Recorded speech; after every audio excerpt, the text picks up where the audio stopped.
मी बनवत आहे दिवा ग्लिटर पेपरचा। तर त्याच्यासाठी मी ग्लिटर पेपर घेतला आहे, लेस घेतले, कैची आणि फॅविकॉल आणि स्टॅपलर। तर अशा प्रकारे मी आधी ग्लिटर पेपरला जे मी ह्याच्या साईजचं केलं आहे, आपली सेलोटेप असते ना त्या साईजचं मी राऊंड कापून घेतलं। त्या प्रकारे ते करून झाल्यानंतरला मी एक ओपी आणि आडवी रेष देऊन त्याच्या पाकळ्या बनवून घेतल्या। सेम तसंच मी कटआउट करून घेतलं आणि सेम त्याच साईजचे सर्व कटआउट बनवून गेले, म्हणजे ड्रॉ करून घेतला ते। मग नंतरला ते कापून घेतले।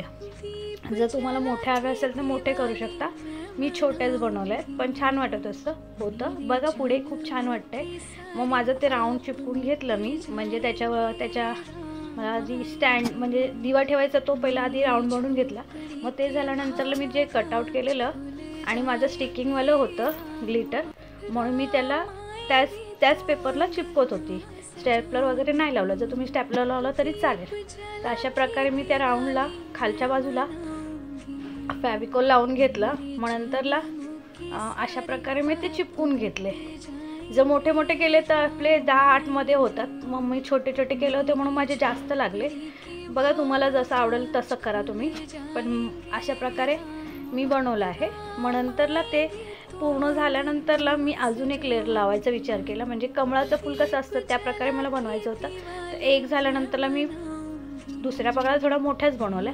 मग अशा प्रकारे काय मी स्टॅपलर लावलं। तर नंतरला मी असा विचार केला तर आपला पेपर स्टिकिंगवालाच आहे, मग ते पाटचं काढून त्याला चिपकवू।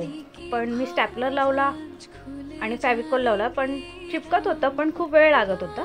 मग मी फॅविकॉलने चिपकून बघितलं, वेळ लागत होतं म्हणून मी ते नाही केलं। मग मी काय केलं, जे स्टिकिंग पेपर होतं स्टॅपलरने पण नाही केलं, मग ते पाटचं जे स्टिकिंग पेपर होतं ते काढलं आणि नंतरला त्याच्यावरच ते चिपकवत गेले।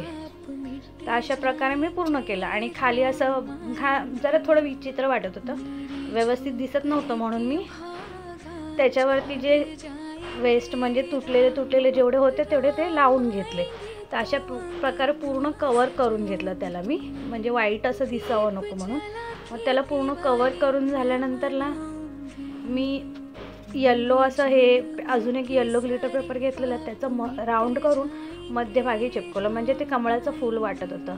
ते अजून पूर्ण झाल्यावर खूप सुंदर वाटतं। अजून पुढे बघा, त्याच्यानंतरला मी एक लेस होती माझ्याकडे, ती त्याच्यावरती लावून दिली काटेला। मग नंतरला मी विचार केला, कमळाच्या फुलामध्ये जे असे खड्डे होते, म्हणजे आपण कमळाचं फूल कसं एकदम हे असतं, मग त्याच्यामध्ये मी फॅविकॉल लावून असे एक एक मोती सोडत गेले।